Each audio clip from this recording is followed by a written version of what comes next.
2019 से पीजीआई में सिक्योरिटी और मैन पावर का टेंडर हुआ था और 2019 से अधिकारियों की मिली भगत से वही लोग बारी बारी इस टेंडर को अपने एक्सटेंशन लेकर मिस यूज करने का काम कर रहे हैं। आज मैं इन साथियों के बीच में आया तो पता चला कि निरंतर 1271 कर्मचारियों के नाम पर अपने रिश्तेदार, अपने परिवार के सदस्य, मेडिकल सुपरिटेंडेंट के परिवार के सदस्य, इनको यहाँ पर एम्प्लॉय कर फर्जी तनख्वाहें ली जा रही है और जो कर्मचारी यहाँ नौकरी कर रहे हैं पिछले 15 सालों से, उनको 12,000 से लेकर 15,000 के बीच में प्रताड़ित किया जा रहा है। हमारी ये मांग है कि अगले एक सप्ताह के अंदर इन सब कर्मचारी जो आज ठेकेदारी प्रथा पर जो कदम हमने उठाया था कौशल रोजगार का, हमारी ये मांग है कि इन सभी साथियों को कौशल रोजगार निगम पर भेजा जाए। अपितु अगर आगामी सोमवार तक जो आश्वासन वाइस चांसलर ने भी, बीजेपी के नेताओं ने भी, पुलिस प्रशासन ने भी इनको दिया है, अगर अगले सोमवार तक इन लोगों की लड़ाई की मांगों को पूरा नहीं करते तो जो संघर्ष का फैसला ये 1271 साथी लेंगे, जननायक जनता पार्टी पूर्ण तौर पर इनका साथ भी देगी, इस लड़ाई में इनके भागीदार।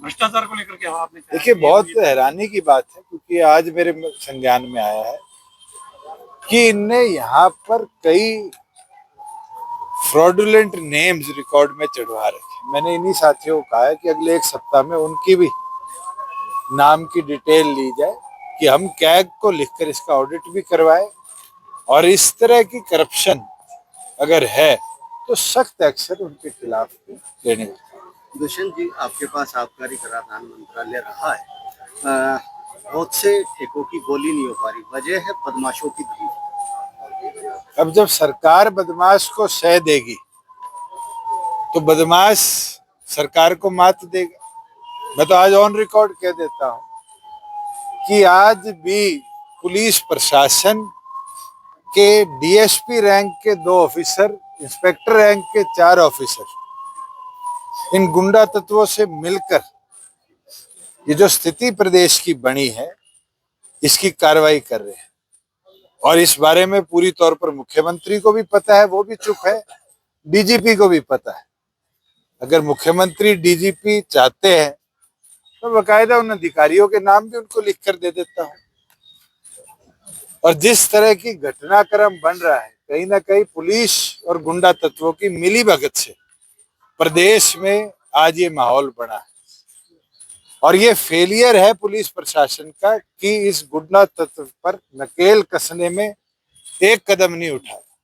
सुनाया है, चाहे नायब सैनी ने मुख्यमंत्री की शपथ लेते ही बहादुरगढ़ में कहा गुंडे हरियाणा छोड़ जाओ, चाहे चंडीगढ़ में प्रेस कॉन्फ्रेंस में कहा। और हैरानी की बात है, डीजीपी प्रेस कॉन्फ्रेंस करते हैं जींद के अंदर जाकर और कहते हैं गुंडे हरियाणा छोड़ जाओ।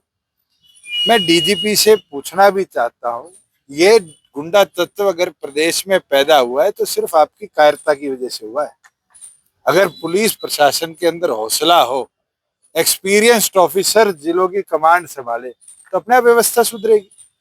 आपके चाचा जी तो कह रहे हैं एक दिन में ही साफ कर दूंगा, मुख्यमंत्री बना दो। मैं तो कह रहा हूं कितनी होप फाउंडेशन रही और फाउंडेशन रही, उनके साथ मिलकर बहुत से लोग पुलिस के अंदर एसपी रैंक की एक दिन का सपना पूरा कराए, इंस्पेक्टर रैंक का पूरा कराए। मैं सैनी साहब को कहता हूँ होप फाउंडेशन के साथ टाई अप करके एक दिन का उनका सपना पूरा करते। चौधरी, भ्रष्टाचार हो रहा है किस सह पर हो रहा है? ये यहाँ के लोकल भाजपा के नेताओं की सह पर हो रहा है। ये तो सरेआम आपके यहाँ पर वीडियो बताएगी मेरे को कि वीडियो चली है कि हरियाणा सरकार के मंत्री भी इसमें इन्वॉल्व है।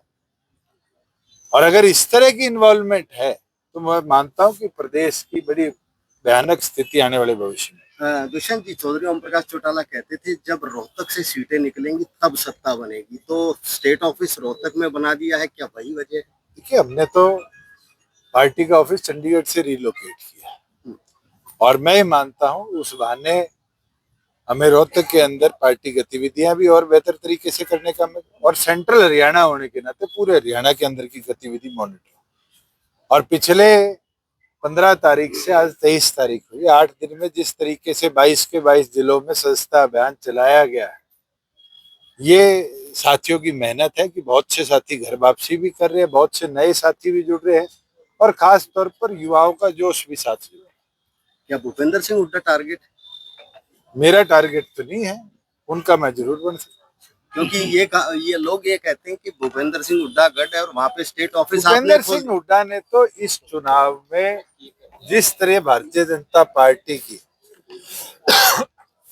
मदद करी है, मुझे टारगेट करने की जरूरत नहीं है। भूपेंद्र सिंह हुड्डा तो हर कांग्रेसी का टारगेट है जो सरेआम अब ये कहने लगे कि बाबू बेटों ने कांग्रेस का नाश कर दिया।